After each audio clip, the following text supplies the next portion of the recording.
Please subscribe Sadhguru Sai Creations.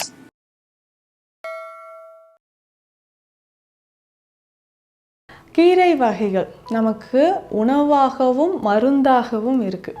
So அந்த மாதிரி நம்ம உடலில் ஏற்படக்கூடிய பல பிரச்சனைகளுக்கு முக்கியமான ஒரு கீரை வகை பற்றி தான் இப்போ பார்க்க போகிறோம். இதை தினம்தோறும் நம்ம தொடர்ந்து ஒரு 10 to 15 நாட்கள் நம்ம பயன்படுத்தும் போதே வயிறு பகுதியில் இருக்கக்கூடிய அல்சர் நமக்கு கொஞ்சம் கொஞ்சமாக குணமாக ஆரம்பிக்கும்.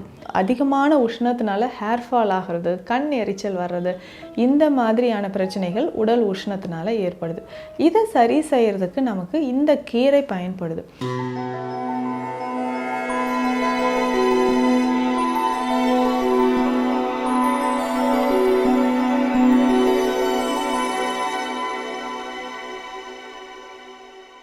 சத்குரு சாய் கிரியேஷன் வியூவர்ஸ் அனைவருக்கும் வணக்கம். நான் doctor Nithya, Siddha physician.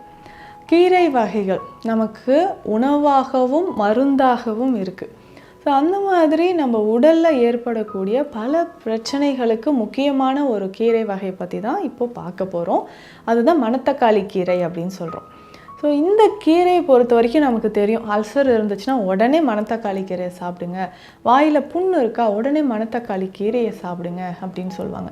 So இந்த மணத்தக்காளி கீரை அப்படின்னு சொல்கிறது அந்த அளவுக்கு நம்ம உடலில் இருக்கக்கூடிய உஷ்ணத்தை தணிக்கக்கூடிய ஒரு முக்கியமான கீரை வகைகள்லாம்.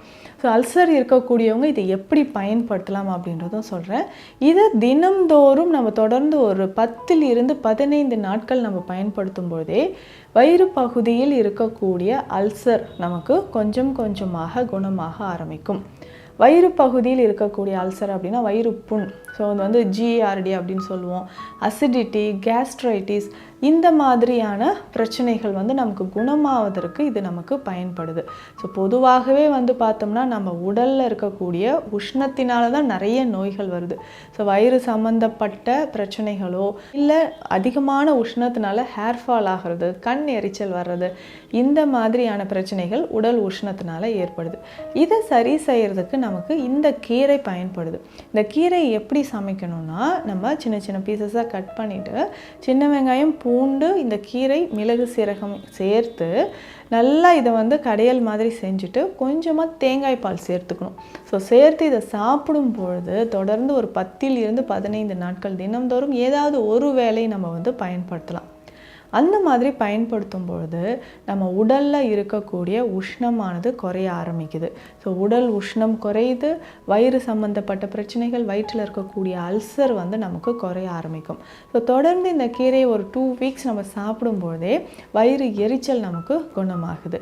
ஒரு சிலருக்கு வாய் பகுதியில் அல்சர் இருந்துக்கிட்டே இருக்கும். ஸோ நாக்கில் தடித்த புண்கள் ஏற்படுறது, கண்ணப்பகுதியில் புண்கள் இருக்கிறது. ஸோ இதை நம்ம சரி செய்கிறதுக்கு என்ன பண்ணலாம் அப்படின்னா, இந்த கீரையை அரைச்சி சாறு மாதிரி எடுத்துக்கணும்.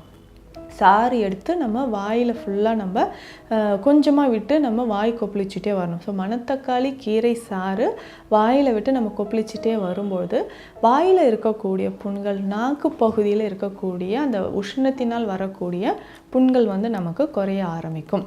இதை தாண்டி நமக்கு இந்த மணத்தக்காளி கீரை பார்த்தோம்னா இந்த மலச்சிக்கல் தொந்தரவுகளுக்கும் நமக்கு ரொம்ப சிறந்தது அப்படின்னு சொல்லலாம். ஸோ இது பொதுவாகவே தினம்தோறும் இந்த கீரையை பயன்படுத்தும் போது மலச்சிக்கல் இல்லாமல், ஸோ அதாவது கான்ஸ்டிபேஷன் நிறைய பேருக்கு இருக்கும். ஸோ கீரையை சாப்பிடும்போது அந்த மலச்சிக்கல் தொந்தரவு நமக்கு குணமாக ஆரம்பிக்குது. ஸோ இதை தாண்டி இந்த மணத்தக்காளி கீரை அப்படின்னு சொல்கிறது சரும நோய்களுக்கும் பயன்படுது. இந்த கீரையை நம்ம கொண்டு அதை நல்லா அரைச்சி பேஸ்ட் மாதிரி எடுத்துக்கணும். இதனோட பார்த்தோம்னா குப்பை மேனி இலைகள், இதையும் அரைச்சி பேஸ்ட் மாதிரி எடுத்து இதனோட கொஞ்சம் மஞ்சள் கலந்து ஸோ நம்ம அதை நல்லா மிக்ஸ் பண்ணி நமக்கு சரும பிரச்சனைகள் இருக்குன்னா அந்த இடத்துல நம்ம அப்ளை பண்ணிக்கலாம். ஒரு சிலருக்கு பார்த்தோம்னா இந்த பூஞ்சை தொற்று இருக்கும். அது பூஞ்சை தொற்று அப்படின்னு சொல்லி ஃபங்கல் இன்ஃபெக்ஷன் இருக்குது. ஸோ இந்த ஃபங்கல் இன்ஃபெக்ஷன் இருக்குன்னா அந்த இடத்துல இந்த மணத்தக்காளி கீரை சாறு இருக்குது இல்லைங்களா, ஸோ மஞ்சள் சேர்த்து வைத்திருக்கிறோம், அதை நம்ம அப்ளை பண்ணிக்கிட்டே வரணும்.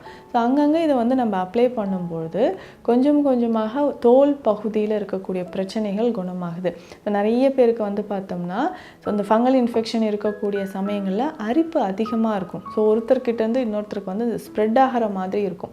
ஸோ அந்த டைமில் இந்த மணத்தக்காளி கீரையை இதனோட மணத்தக்காளி கீரையை அரைச்சி வச்சுட்டு குப்பை மேனி இலைகளும் அரைத்து மஞ்சள் சேர்த்து நம்ம அப்ளை பண்ணணும். இல்லை உடல் முழுவதும் இதை நல்லா தடவிட்டு ஒரு அரை மணி நேரம் கழித்து நம்ம குளியல் பொடியால் நம்ம குளிச்சுக்கிட்டே வந்தோம்னாலும் நம்ம உடலில் இருக்கக்கூடிய இந்த மாதிரி அதிகப்படியான தொற்றுகள் மறைய ஆரம்பிக்குது அப்படின்னு சொல்லலாம். ஸோ தொற்றுகள் மறையும் பொழுது இது ஒருத்தர்கிட்ட இருந்து இன்னொருத்தருக்கு ஸ்ப்ரெட் ஆகாமலும் இருக்கும்.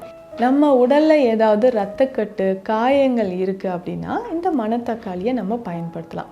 ஸோ இந்த மணத்தக்காளி கீரையை அரைச்சி நம்ம காயங்கள் இருக்கக்கூடிய இடத்துல நம்ம பத்து போட்டுக்கிட்டே வந்தோம்னா கொஞ்சம் கொஞ்சமாக நம்ம உடலில் இருக்கக்கூடிய பிரச்சனைகள் குணமாக ஆரம்பிக்குது.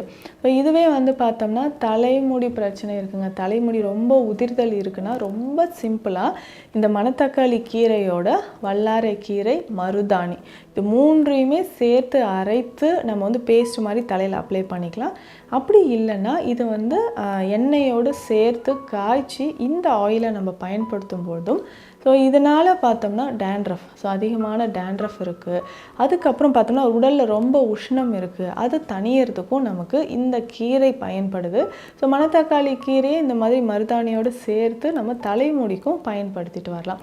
ஸோ இதை தாண்டி ஒரு சிலருக்கு இரிட்டபிள் பவல் சிண்ட்ரோம் இருக்கும். ஸோ அதாவது சாப்பிட்ட உடனே வயிறு அப்படியே கடமுடான்னு ஒரு சவுண்டு வருதுங்க, எனக்கு சரியாக டைஜஷன் ஆகலை, உடனே எனக்கு மோஷன் போகிற மாதிரியான ஒரு உணர்வு இருக்குது அப்படின்னா ஸோ அதற்குமே நம்ம என்ன பண்ணலாம்னா இந்த மணத்தக்காளி கீரையை பயன்படுத்தலாம். ஸோ தொடர்ந்து இந்த மணத்தக்காளி கீரையை நம்ம உணவோடோ இல்லை சிறுபருப்பு சேர்த்து கடையலாகவோ பயன்படுத்திட்டு வந்தோம்னா நிறைய பலன்கள் நமக்கு கிடைக்குது.